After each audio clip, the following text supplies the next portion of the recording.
Uh, Hello, and welcome to our presentation. I'm Jorge Guerrero. I'm Natalie Wood. I'm Virginia J. I'm Celine Kassem. And I'm Simran Mandla. The topic to be debated in this presentation is, let it be resolved that all illicit drugs should be legalized. The abundance of illicit and non-medical prescription drugs use has become a primary global health concern, making drug legalization a controversial topic throughout history. Many have argued that drugs should be legalized to reduce crime rates, while others oppose to this idea, arguing that drugs will increase addiction rates. Our group argues against the legalization of drugs by drawing on the work of Devlin and Foucault, being our central argument that the legalization of drugs can put society's moral code in danger. While drug consumption does not immediately harm society, its legalization can slowly cause widespread harm. To start, it will be explained the history of drugs. To grasp the history of drug legalization, it's necessary to comprehend why drugs were even considered immoral in the first place, and that's because of alcohol. Alcohol's legislation, use, and consumption led to a focus on illegal substance and policy. In the 1500s, fur traders, missionaries, and European settlers from Britain and France introduced alcohol to indigenous people when they established the territories that are now known as Canada. During the United States, prohibition of alcohol, where hardworking Canadians were manufacturers and exporters of narcotics over the world's longest unoccupied border. This is where Chinese immigrants had a critical impact on how Canada perceived drugs and drug regulations. From as early as the 1850s, Chinese immigrants were filtering into British Columbia in large numbers, and due to most having lack of families to help support, they ended up working for low wages. This is important because this allowed them to be considered a cheap source of labor for railroads, mining, and other industries in Western Canada. Opiums are important to Chinese immigrants because since they lived in isolated areas at the time, the opium smoking and the presence of opium concentrations were not deemed dangerous. The assumption that opium smoking was popular in numerous Chinatowns was one of the reasons that Chinese were not welcomed. So given that the British Empire forced opium on China into opium wars, the opium and other narcotics were widely used in Canadian society, native-born Canadians criticized the Chinese for their opium habit. So Durkheim talked about this notion of the social glue, and Foucault also emphasizes this notion by stating that our decisions and our views, everything depends on our social zeitgeist. So for these immigrants, opioids were considered normal. However, within a Canadian context and within a Canadian social zeitgeist, Canada has its own social glue apart from China, which did not agree with the consumption, distribution, or production of opioids. So we're from two different environments, hence our values, morals, and beliefs will differ. This is sort of where morality comes into play. Collective morality is based on our environment and how we socially accept it. We share a collective glue that binds us together, which reflects on our construct of reality. Therefore, we can argue here that the introduction of drugs in Canada was never part of our social zeitgeist. Therefore, we should permit this. Why should we permit this behavior and legalize opioids if it was never part of our culture to begin with? And Mackenzie King even stated that the habit of opium smoking was making progress. To be indifferent to growth of such an evil in Canada would be inconsistent with those principles of morality. So fast forwarding to September 7th of 1907, many riots occurred, and it was after a major labor demonstration in 1907 that the passing of the Opium Act of 1908 took place. This was Canada's first anti-drug legislation. Mackenzie King, the Deputy Minister of Labor, went to British Columbia to investigate into these labor riots, and he had four main concerns about the opium trade in the province. The first one is opium smoking was becoming more popular amongst Canadians. The second was the Chinese were making vast profits in the opium trade. The third was the opium trade was in violation of provincial pharmacy legislation. And number four, as a Christian nation, Canada had to set out an example of an international standard. Importing, manufacturing, offering to sell, selling, or possessing to sell opium for non-medical purposes were all declared illegal by the opium legislation, although neither possession nor usage were prohibited. So based on whom you ask, there are different sets of knowledge. We generate an internalized way of doing things that leads to a productive society. This is what Foucault discusses when talking about discourse and knowledge. In order to ensure that our Canadian society is productive, we must eliminate drugs as it leads to unproductivity. Our superstructure is set on the knowledge that drugs are bad for us. While you may be thinking, my body, my choice, you are correct. However, you reduce our chances of being productive as a whole. Our unique knowledge is comprised of being a productive society. This is something Karl Marx touched on briefly. Our superstructure or our foundation is built on capitalism, hence our aim continues to be producing within this productive society. Foucault's theory says that individuals are built to agree and see the way the world is in your own society as a legitimate way of doing it. This knowledge has enabled us to increase productivity as society. The 1908 Opium Act was overturned in 1911 in favor of even harsher laws because the first act created a black market for opium, and law enforcement interests believed that the only way to eliminate this demand for opium was to impose harsher penalties and increase enforcement authorities. The 1911 Act marked the beginning of the enforcement era of Canadian drug policy, which lasted until the 1950s. During the 1950s, there was a rise in the number of drug-addicted teenagers in Canada, and this was also the time when the concept of treating habitual users gained traction. It is difficult to sustain the gravity of illegal behavior when a significant proportion of the public participates in it. So Foucault argued that power is not just a negative, coercive, or repressive thing that forces us to do things against our wishes, but it can also be necessary, productive, and positive force in society. Therefore, all of these laws are only implemented to prevent Canada from diminishing their own original culture. We need these laws in order to allow Canadians to function better, to function as society. Utilitarianism to Foucault is building subjects that agree with that society. Through disciplinary power, the government produces good citizens. All illegal narcotics must remain illegalized in order to keep society productive and our Canadian social glue intact. The criminalization of drugs in Canada was made feasible by a substantial portion of society's opinion that some narcotics have the potential to enslave users. By the 1960s, these beliefs were being called into question, and the criminalization of drugs was questioned by the rising public health movement, which resulted in the 1961 Narcotic Control Act. In the 1960s and 1970s, there was an increase in illicit drug use, which was met with an increased criminalization and the resulting individual and social effects. President Ronald Reagan began a new war against drugs in the United States in 1986, and Canada quickly followed suit. This marked the beginning of a new era in the drug prohibition and law enforcement. The 1980s drug fear, fueled by politicians and amplified by the media, resulted in the creation of the Canadian Drug Strategy.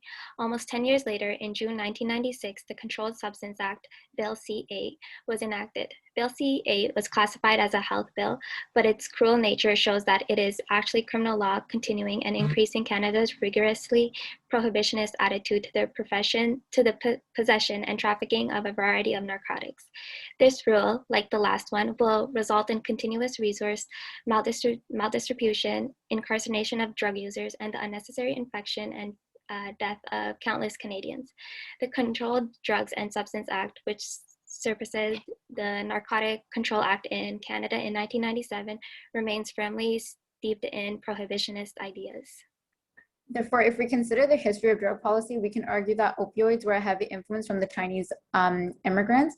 Although it is considered normal for their society, when placed in Canada, this was neglected by many, and laws were implemented because these substances went against our social zeitgeist. These laws were implemented to make Canadians revert back to our once practiced behaviors.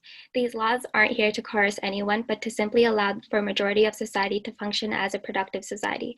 Although many problems arise in the process of lawmaking in history, the initial aim is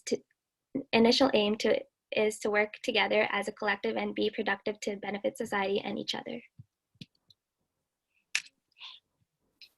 Our argument is that legalizing illicit drugs would disrupt the order and moral of fabric of society. Using illicit drugs also induces harm to individuals mentally and physically. Therefore, the government and the law should outlaw its usage to protect society and lay the moral foundation that will prevent harm to individuals from illicit drug usage in the future. An individual willing to use illicit drugs should be stopped to avoid harming themselves. Evidence shows illicit drug usage can cause an increase of health problems, crime rates, and social issues.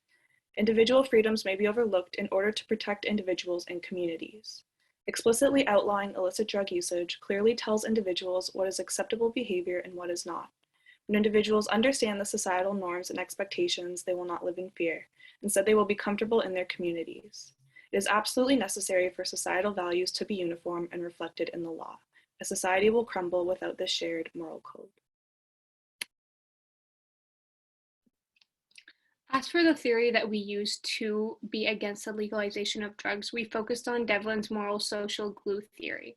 As he states, no society can exist without a shared moral code, the code that acts as a kind of cement that keeps society intact and cohesive.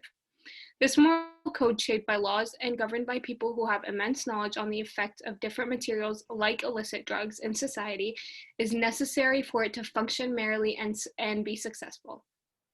The legalization of illicit drugs will weaken society's strong moral values and create abusive personalities, deviance, crime, and will tear society down and alter the moral code of a society, which can be harmful. It may be necessary to use the criminal law to preserve shared moral standards, even if the prohibited conduct poses no obvious or direct threat of social harm. Every violation of society's shared moral code is an attack on that code. The law has to intervene and to not legalize a danger like illicit drugs because it is a danger to society's moral code. This glue that glues society all together for the main goal of preserving a standard of society that will impose danger to society's integrity, ideals, morality, beliefs, and attitudes.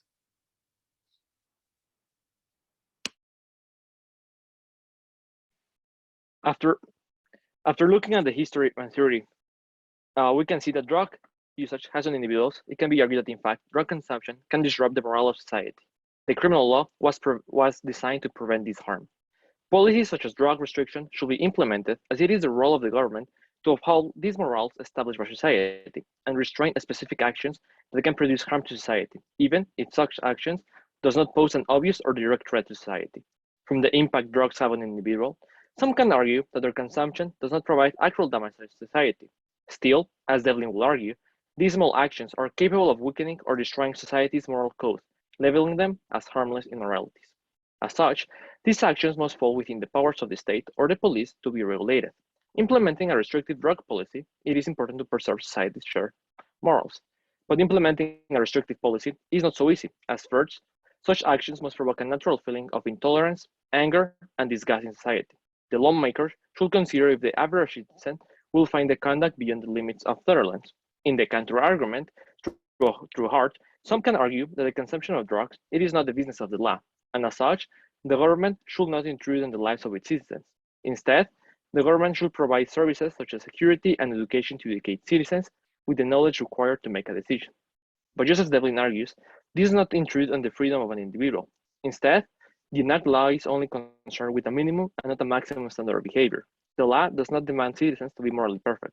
Rather, it is only established to ensure a minimum standard of acceptable behavior. There can be cases in which society's tolerance increases as tolerance changes through generations. The moral standards can slowly change, and with this, tolerance to specific actions may increase, making certain morals lack social support. For example, legalization of cannabis in Canada has been acceptable as the moral of society has changed, but still, certain illicit drugs have been not legalized because still society sees them as unmoral. That was a counter argument that I talk about Hart.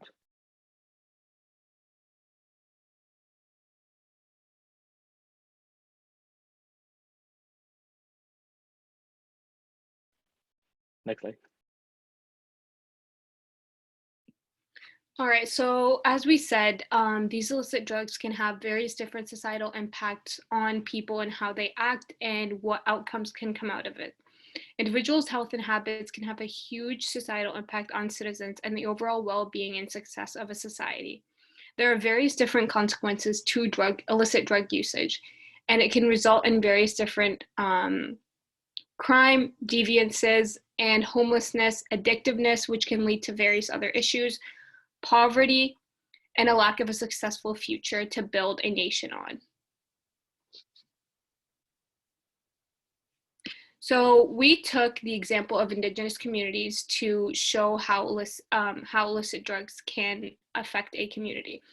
There's a disproportionate effect of illicit drugs on Aboriginal communities than non-Aboriginal communities. Aboriginal youth were more likely than non-Aboriginal youth to be current smokers, to have tried marijuana and other illicit drugs, and to engage in binge drinking, with female Aboriginals at the greatest risk of illicit drugs. Research done by Elton Marsha involved Aboriginals living on reserves. Aboriginal youth facing living off reserve are at an increased health risk. Previous research summarized tobacco, alcohol, and illicit drug usage among adolescents in Canada has not been examined. Such use Aboriginal youth and therefore may have underestimated the health risk to this population. Considering the high prevalence of alcohol and drug use among Indigenous people in Canada and the strong link supported by research between childhood trauma and substance use, societal factors that link back to society's morals at some point also lead to aggressive drug abuse as an effect of trauma created by residential schools. In a study that we looked at, 80% of the records indicate that respondents consumed alcohol after their stay in residential schools. And substance use, 8 schools which reported 78.8% excessive drinking. In addition, marijuana abuse was found at 63% of the records containing information of drug use. Some authors suggest that various problems currently encountered, like drug use and alcohol use, in Indigenous reserves may be associated with trauma created in the past. These traumatic experiences in residential schools took place at a time where morality was not prevalent. Right versus wrong is very different from what it is now. This led people in power to place immoral, ruthless practices over Indigenous children in these schools, leading to a community to try to alleviate the pain through drug usage because of their traumatic experiences. This is why there should be laws in place that will hold back people suffering through a hard time to not come to illicit drugs as a solution, because this will hurt them further, hurt their future, their characteristics, their successfulness, and the overall moral glue of society.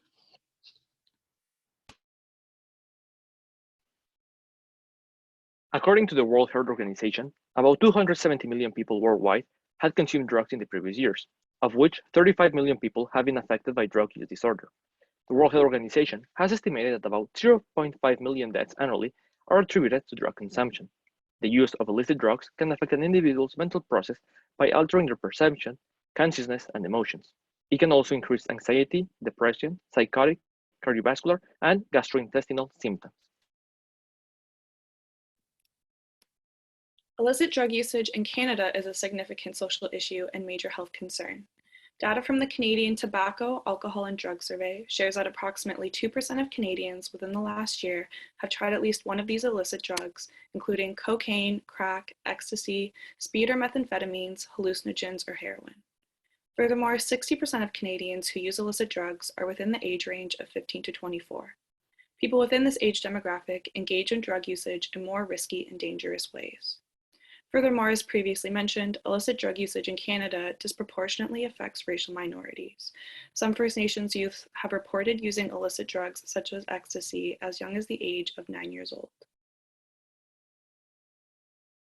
A self-report conducted in 2019 asked participants to share the reasons that deter them from illicit drug usage.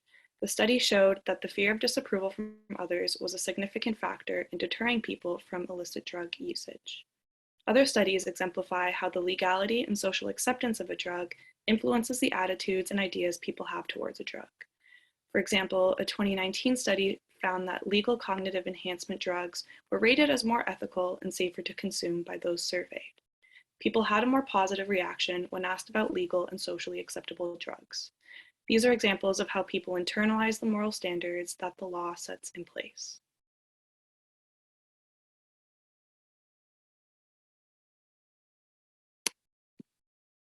To conclude, in order to have a successful society, there needs to be a common moral ground. If all illicit drugs were to be legalized, this would destroy the moral glue of society. Illicit drugs mentally and physically harm individuals, and it is the job of the government to protect individuals from this harm. Even if an individual wishes to engage in drug use, the government should override their freedom to do so for their own health and safety, and the safety of society as a whole. Illicit drugs lead to addiction disorders and impact the most vulnerable groups of society, and they place a burden on communities who experience drug usage. There is evidence that having morals reflected within the law positively impacts people and the decisions they make.